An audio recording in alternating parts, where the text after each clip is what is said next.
Yeah, welcome to sunny hot Australia. It is raining once again. But never mind, guys, we have enough to do here in the off-grid garage. A new box has arrived a couple of weeks ago actually. We want to have a look what's inside. But before we get started today, we have something very, very important to do. Guys, it has arrived.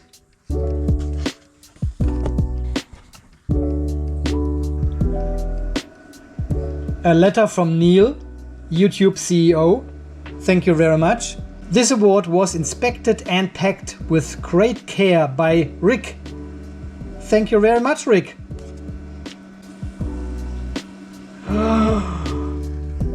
Ooh, there it is, guys.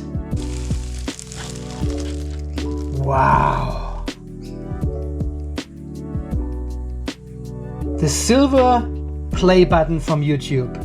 Presented to Off-Grid Garage for passing 100,000 subscribers. Beautiful. Thank you so much, guys. We will put this somewhere here, maybe here, next to the door, once the battery room is finished. It's always a good reminder then for all your support you are doing here for the channel. Because without you, we wouldn't have this award. And we wouldn't have over 101,000 subscribers already. Thank you so much, guys, and welcome to all the new subscribers. Okay, guys, without further ado, we want to have a look what's in this box here. I have already opened it. I had a quick sneak peek, but I want to share this experience with you. And once you remove this top layer of foam, it greets you with Gobel. This is just such a strong message, right? You receive straight away. Wait, there's more. When you remove the lid, you obviously find the top epoxy sheet which covers all the bus bars, all the cells. I think this is the only manufacturer of the do-it-yourself box which delivers that. So very good detail. And look at this. This is how the inside of the do-it-yourself box looks like now. This is the version 2 of the Gobel Power do-it-yourself box.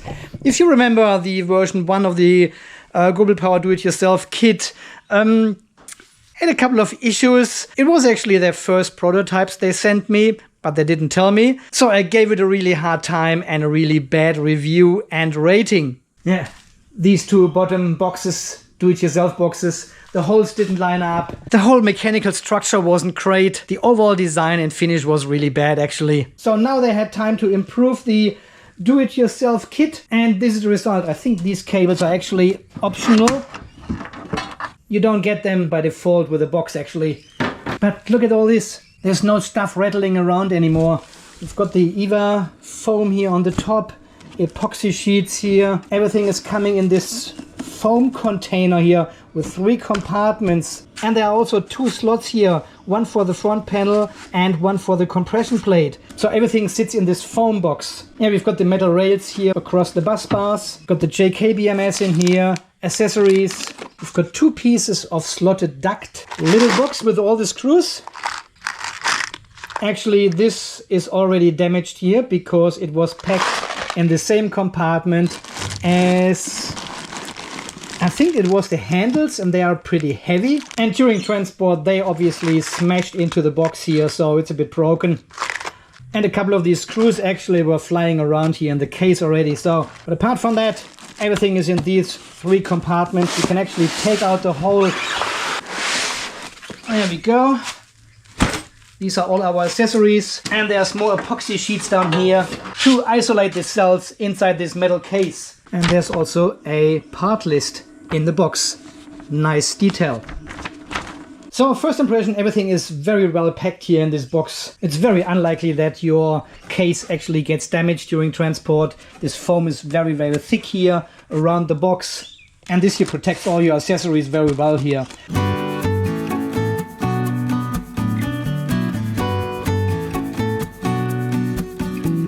So obviously we got the box itself. It's nicely manufactured. No problems with the welding. The paint is nicely done as well. And I really like this design of this box here because it can be used as a vertical battery box as well as a horizontal. If you mount the wheels on it, you can stand up the box and have a vertical battery box. While all the other manufacturers, they are producing two different models for their battery boxes, one vertical, one horizontally. Gobel Power produces only one and it can be used in either direction. So we then have the compression plate here. This is the BMS mounting plate. As always, Gobel Power has them separate. We've got the 200 amp JK-BMS, the inverter BMS here, with a medium size display. This is not the full 4.3 inch or something touch display. This is the middle size display here. I don't think I have one of these yet, so I'm really keen to see how this actually works and how it looks like. We've got a USB to RS485 adapter cable inside as well to program the BMS. Terminal insulation for the positive and negative. Then we have copper bus bars. They've got an M3 threaded hole for the balance cables. Two handles for the front plate, two positive, two negative terminals. The usual 250 amp circuit breaker with a holder, positive and negative connection cables to the BMS and terminals and the circuit breaker.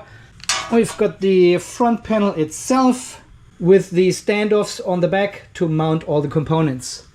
And over here we've got obviously these four rollers which you can mount here on the back of the battery box, so you can stand it upright. We've got 1, 2, 3, 4 EVA tapes. The sticky foam goes in the front and back of each battery row. And we've got like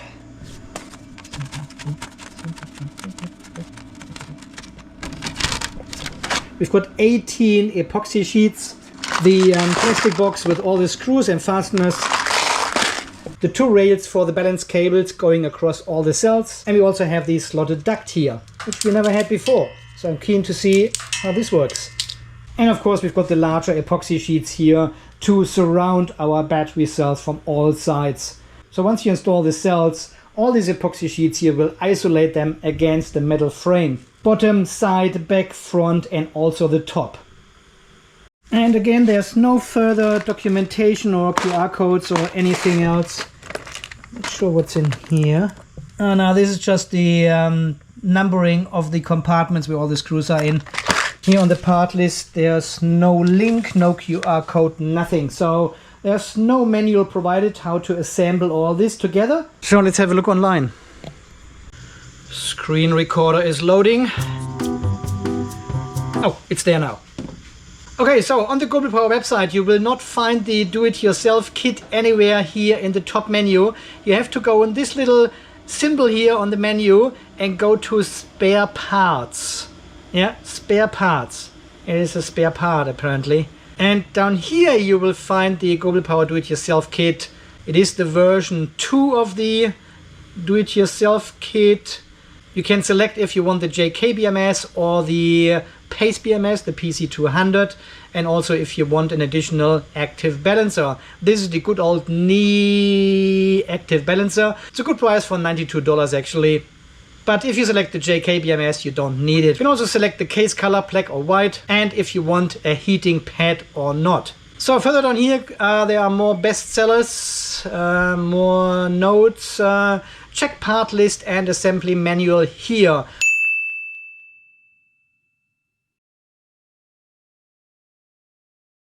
So there really could be a little card somewhere inside this battery box here, or even something printed on the battery box itself, on the side or back or front. There's a lot of space, right? To put a little QR code somewhere, a sticker. When you scan this one on your mobile phone, you get to this PDF document straight away. So Gobel Power can actually update and keep the manual and assembly instructions up to date, and when you scan the QR code you always get to this updated document. So there's no need to provide a printed manual or something, but just a link to this instruction here would be really nice. This is like a 30-page document. Okay, so what tools do we need? Bus bars, large, small, very small, connection cables. Everything is there with photos and numbers on it. Circuit breaker, terminals, heating pad if you have this, the battery box itself, the compression plate, the BMS mounting plate, circuit breaker mount, front plate, and so on. All the bits and pieces are here with pictures, numbers. Okay, that's why it is so long. Paste BMS with the communication board. We are over half through this document, and now we finally start assembling the battery box. I think this is just the way they're doing it, because if you are a beginner or something, you will appreciate this as well. It walks you through all the accessories coming with this box step by step. So if you have done this before, it is a bit over the top, but for a beginner it is very good, so I appreciate what they have done.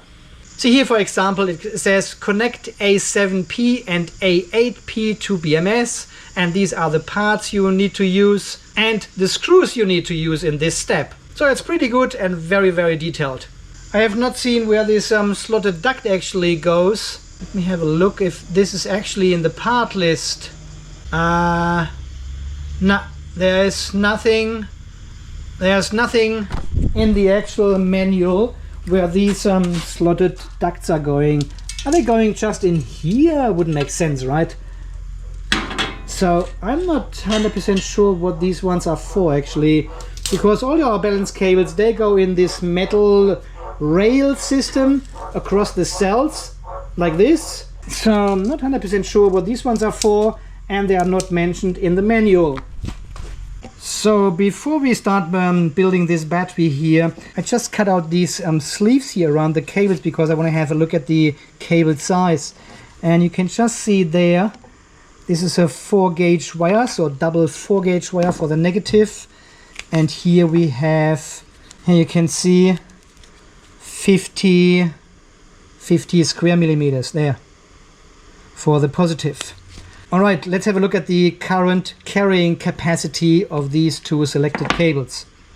Okay, firstly, let's have a look what these 4-gauge wires would be in square millimeters. And I'm always using this table here from electricalservices.com or something. I'll link this all down below. So we've got a 4-gauge wire which has a cross section of 21.1 square millimeter. So this would be comparable to a 20 square millimeter cable or 25 square millimeter cable. There's nothing in between. And because we have two of them, we have actually 42.2 square millimeter, which is a bit lower than the 50 square millimeter provided here for the positive cable. So I then go into the jcalc.net. This is an AC and DC voltage drop calculator, and I'm using the 50 mil cable size here. And I can see here, this 50 mil cable is rated for 146 amps.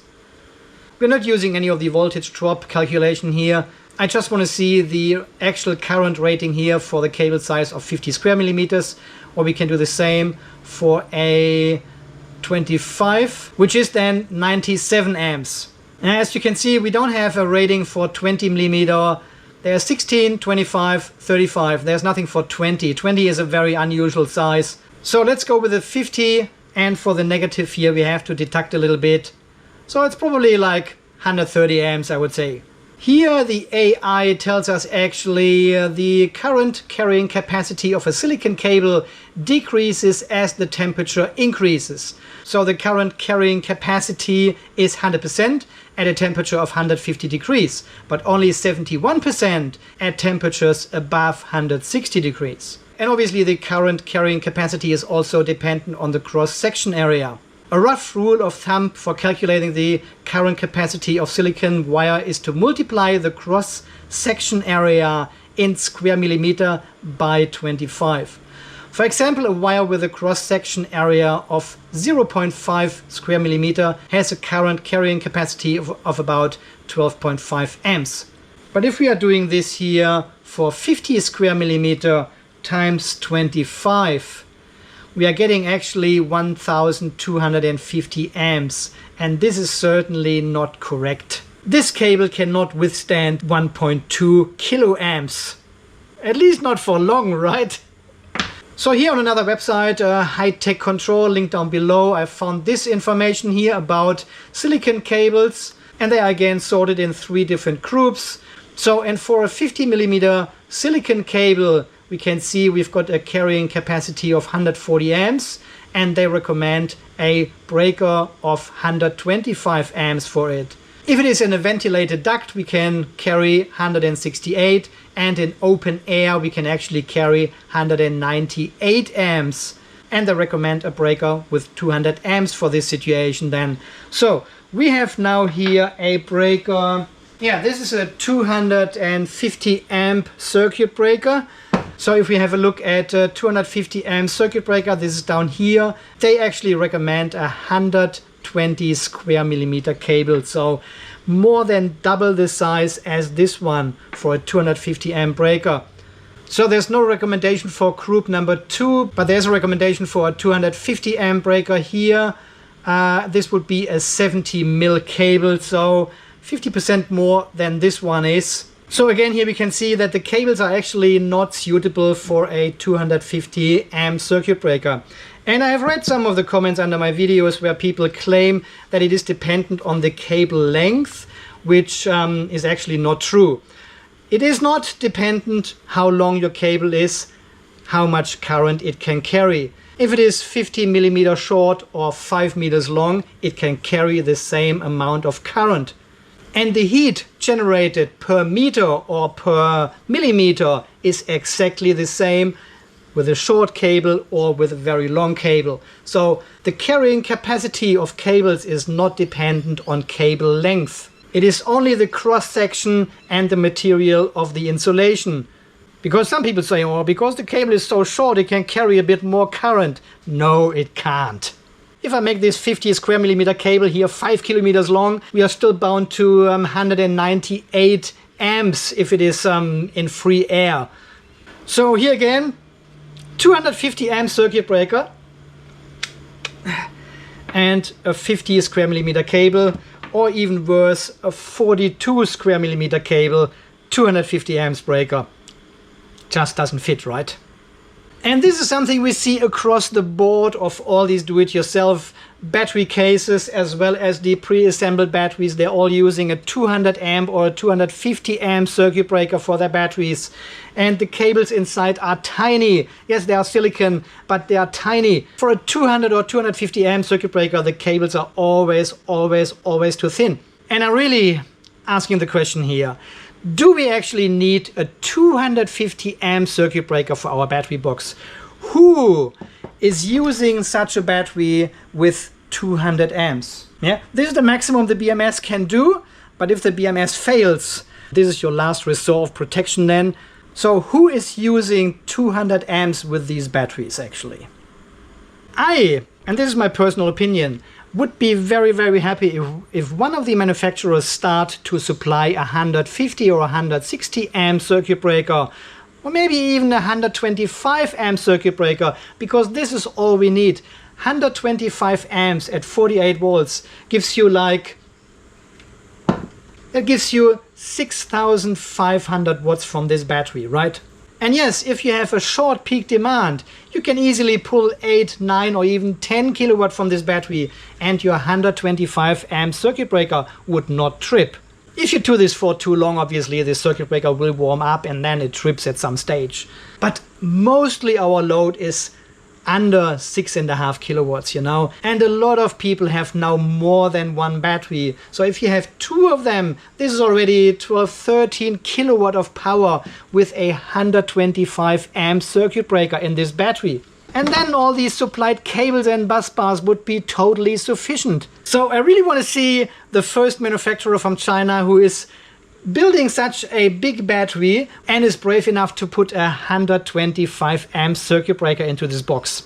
And this is of course a bit of a weakness then, because all the competitors, all these other companies, they are building battery boxes with 250 amp circuit breakers, much more power. Yeah, you can discharge with 200 amps, which probably nobody does actually.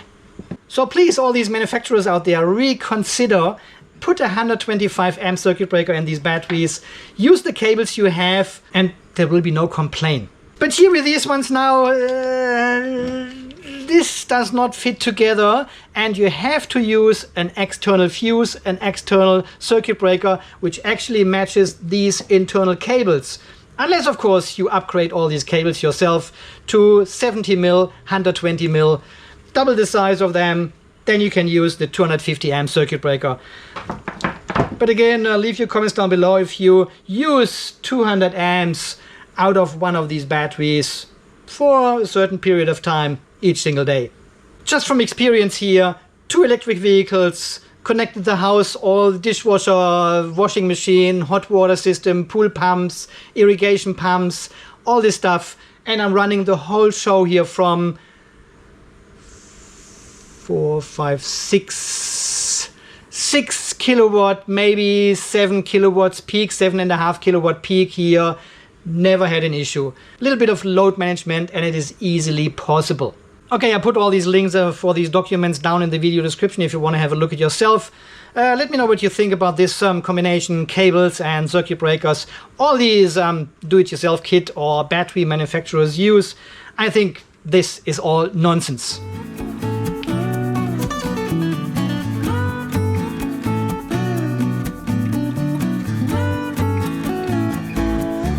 So I have to stop the time lapse here for a bit because I have trouble to understand how these cables are being connected to the BMS.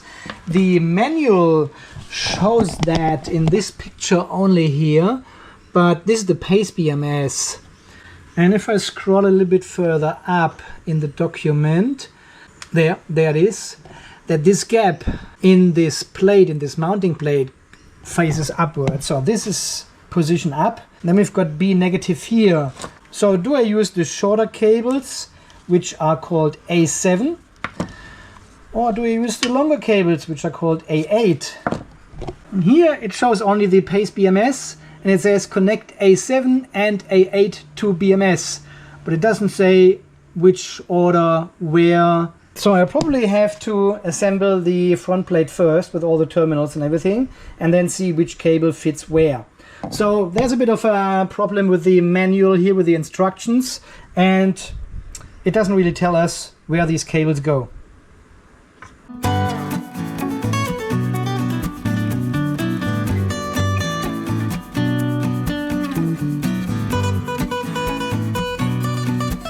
So I have now assembled all the accessories to the front panel here, side bus bars, positive, negative, the breaker itself with a short link to the positive terminal. No issues with the communication board, fits only one direction of course. Bit of problems with the display, actually the JK display, because we don't know which direction it goes in. Is the button on the right or is it on the left? It fits both ways, so it doesn't really say in the manual because they are only showing the they are only showing the pace display with the 4 buttons. So that's totally a different thing. And there's nothing here either. It shows the PCB for the pace display. The other issue I found, even they have labeled all the screws, yeah? Even they have labeled all the screws in these little compartments here. In the manual it says only front panel module, what parts you need and what screws you need, but it doesn't tell you which screw goes to which part. So you have to figure this out yourself. Some screws are a bit longer than others, but they would actually fit the circuit breaker mount as well. So I'm not sure if I've used the correct length here. It doesn't really tell us. So there's a bit of an inconsistency here in the manual to what you actually have. This needs updating. So, and now we are temporarily mounting the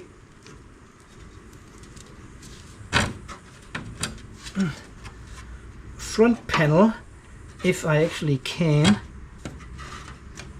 Oh, the cables are so tight of these, of the circuit breaker, I can't get them in. I'm not trying to be difficult. Okay, now we go. All right, that needs a bit of effort to get them actually in. But the main reason is actually to see how this board goes in.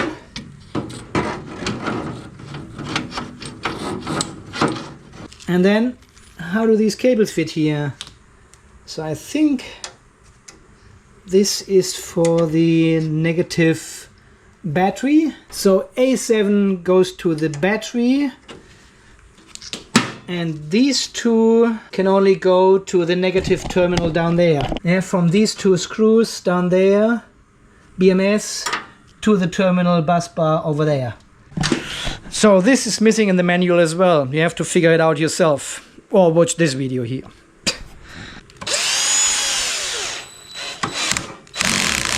I'll torque them all later. I just want to see if everything fits together as it's supposed to be.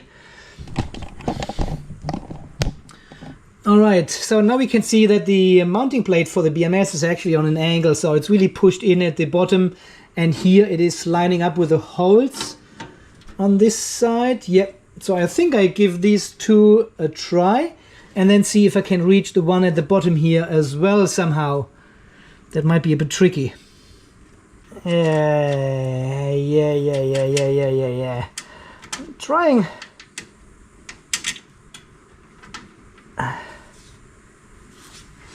That is not easy. And because they are stainless steel screws, they are not magnetic, so they don't really hold the Phillips bit. Nah. So what you need is a bit of an extension to an extension to an extension to actually reach this screw far down there. Oh, I think I've got it now. Obviously for now I don't bother with the second screw down there because we have to take everything out again. We have to tighten the screws of the compression plate once the battery cells are in the box. So this is the first thing you need to do, then mount this plate and then mount the front plate. So this is all a sandwich design. I don't know, this is just how Gobel Power does it all the time. This comes from the old Pace BMS, which was sitting in this position here, and then we had the knee active balancer, or even the 5 amp 24/7 balancer, the capacitive balancer, mounted on the back of this plate here. This was always separate from the mounting plate. Other manufacturers mount the whole BMS onto the compression plate, so they've got only one plate here. Gives a bit more room with the cabling and everything. I'm not a super big fan of this situation here anymore because these screws are so hard to reach down there. It's a bit fiddly to get these in. So I think this could take a bit of work to upgrade this. We can mount the JK-BMS directly to the compression plate here and can leave this one completely away. But then on the other hand, if you choose to use the Pace BMS and the active balancer, you have to have this second plate in there to mount the BMS here. So you've got the 4 standoffs here for the active balancer on the back of the BMS plate. Oh, I actually damaged the heat shrink here when we put this one in. This is so tight. It scratches on the bottom and here at the top directly on the metal case. See that?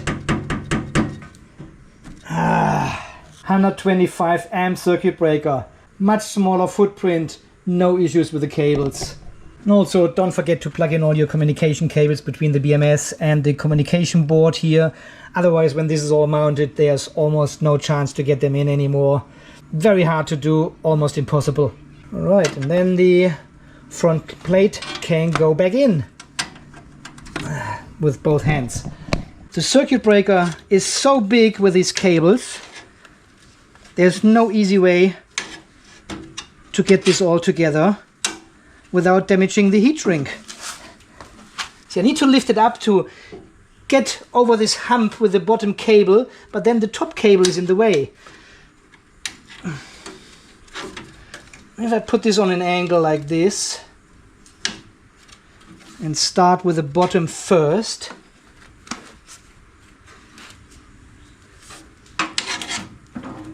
okay, this goes a bit easier then. Alright, now this cable needs to go this way. Okay, everything is in, everything is put together.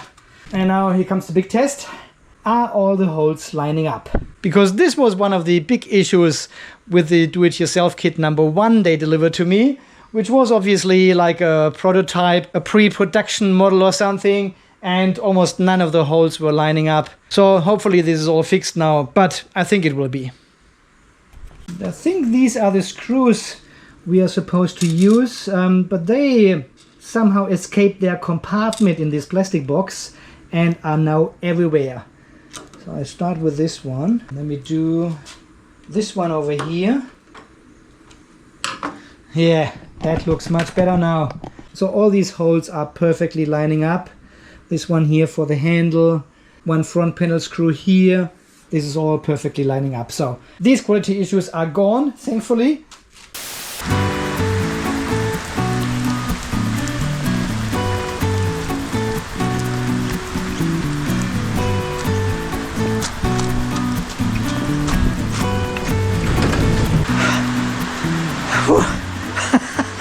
It's raining again.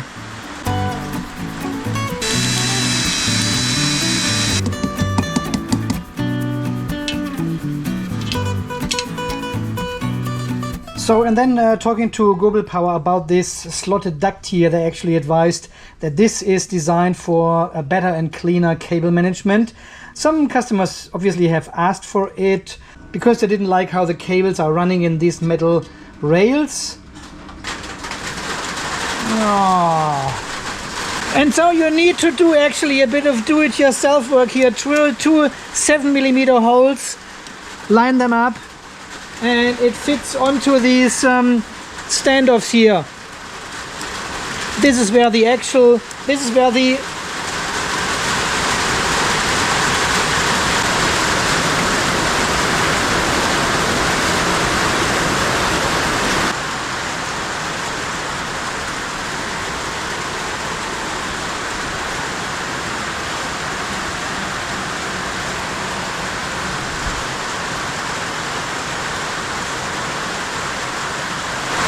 It is just too loud.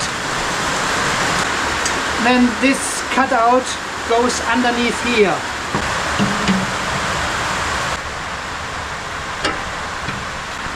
And we have some sort of long holes here in this rail on the back as well as on the front.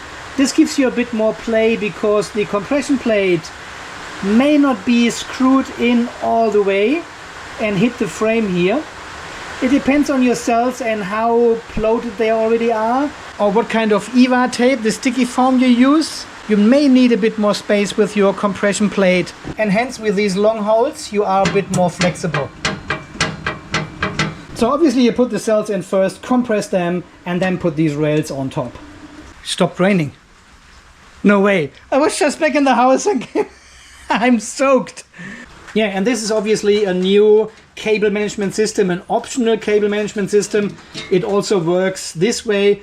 I really don't mind or care about this feature here. I was happy with the cables just running inside this rail here and then going through the holes onto the cell terminals, and that was good for me as well, because at the end there is this big epoxy sheet going over like here. Oh, the holes actually line up, that's good. And then they cover all the balance cables anyway. So this additional cable duct, is it necessary? I don't know. So I've just installed one of my test batteries here in this box, just to want to see if the positive cable is actually long enough. It looked like a bit strange that it actually ends here on top of the rail, but this silicone cable is actually flexible enough, so there's no issue with bending it around and then connecting to the positive cable here.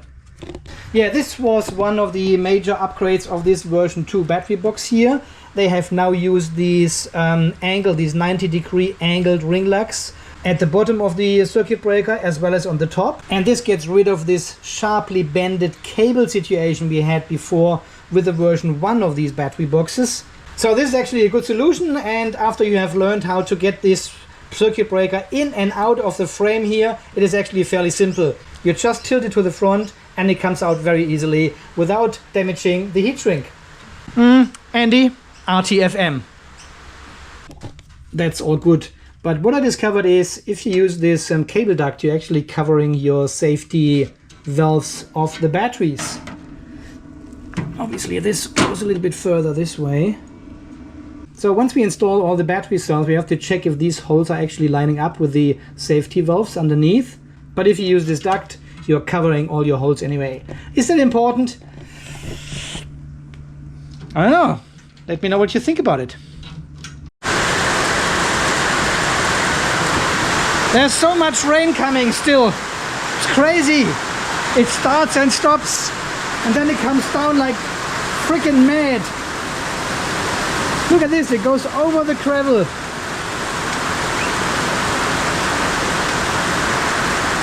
170 watts from the MPPTs and 25 from the tilt system. Batteries are all full. So while installing this first battery cell here in the box, I also made the discovery that my cables were actually the other way around. So before I told you A7, the short cable goes here at the top, but then it ends like somewhere over here. Yeah, it is far too long and it doesn't really bend.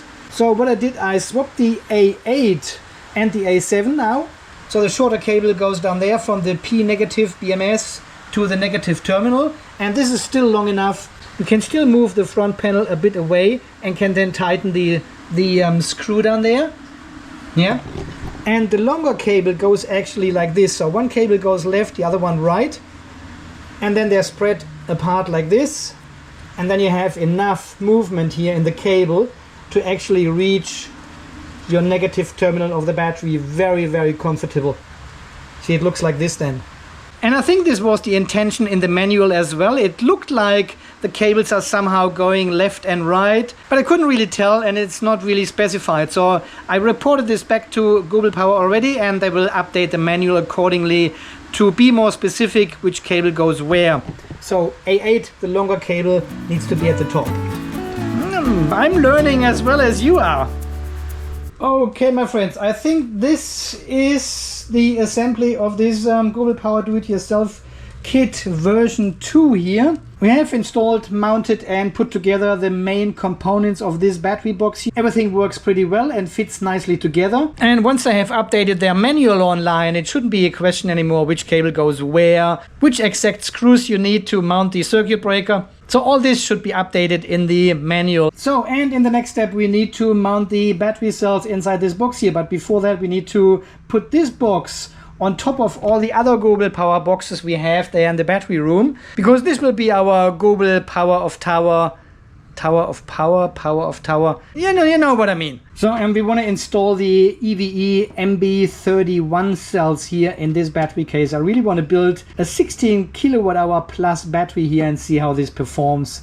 Really keen to test this one out. I never built a full battery with MB30 or MB31 cells. But you already have. I've read your comments. And thank you very much for all your comments, by the way. I'm always very interested to read about your project, so thank you very much for sharing. So with this version 2 here of the Do-It-Yourself kit, there are some minor changes as the cables we have talked about, and also the packaging material with this foam container inside now. And by the way, all these manufacturers out there building these do-it-yourself boxes as well as pre-assembled batteries, can we not eliminate all this foam inside these batteries and use cardboard? I mean, we can mold cardboard now as well in all kind of shapes and directions and everything, and have especially these thick materials here replaced with cardboard. But you know, we are building environmental friendly technology here, so I don't like this foam here. So first company who's sending me a do-it-yourself box or a battery with cardboard, with only cardboard inside, will get 5 rocks automatically. Okay, almost 5 rocks.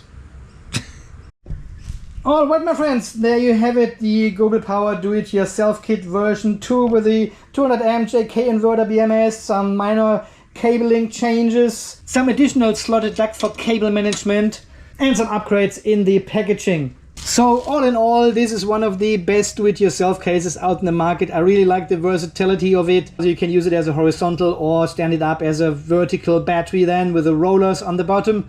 And the design is just fantastic. Nothing seems to be cramped. Everything is nicely spaced here because we've got this massive front plate. These are actually cases made for server racks. Yeah, they don't have any handles or something on the side or any hook and latch system to latch them together. They are made for server racks. And that's why the front panel seems to be a bit bigger than with other battery cases. Really like the build quality, the stability. Everything is made of good, thick Chinese steel, nicely painted, and all the holes are lining up now. Yay! So, considering all this, I would give the Gobel Power Do-It-Yourself Kit version 2 a 3 out of 5 frogs. Yeah, I think it's a good and solid 3 frogs. I think this is fair. It's a very good do-it-yourself kit, but it is not perfect. I think I still got some discount codes for you from Gobel Power for their cells, their batteries, their do-it-yourself boxes, their BMSs, whatever you like. So knock yourself out, get some discounts, and have a look on the Gobel Power website. All the links are down under the video. As always, guys, thank you so much for watching. Thanks for all your amazing support here on the channel. Welcome to all the new channel members, and also welcome to all the new subscribers. Thank you so much for bringing us over 101,200 something subscribers. Thank you very, very much. And of course, also thank you very much for... it's nice, it's really good.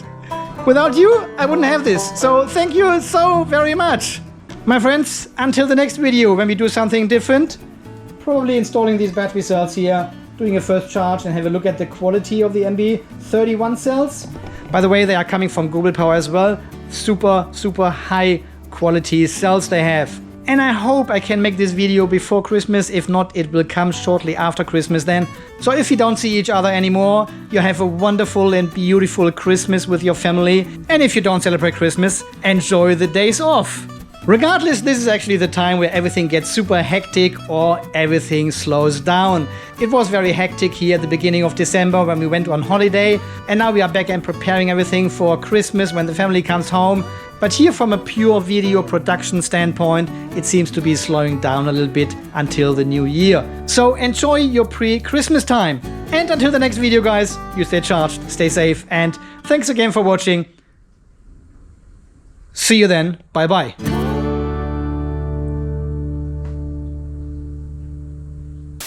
So there's only one more test we need to do. Install the lid.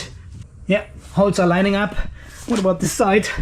I'm very worried about this side. Yes, perfectly. All lining up. Oh, it's not really on. Yep, they're all lining up. Whew, what a relief.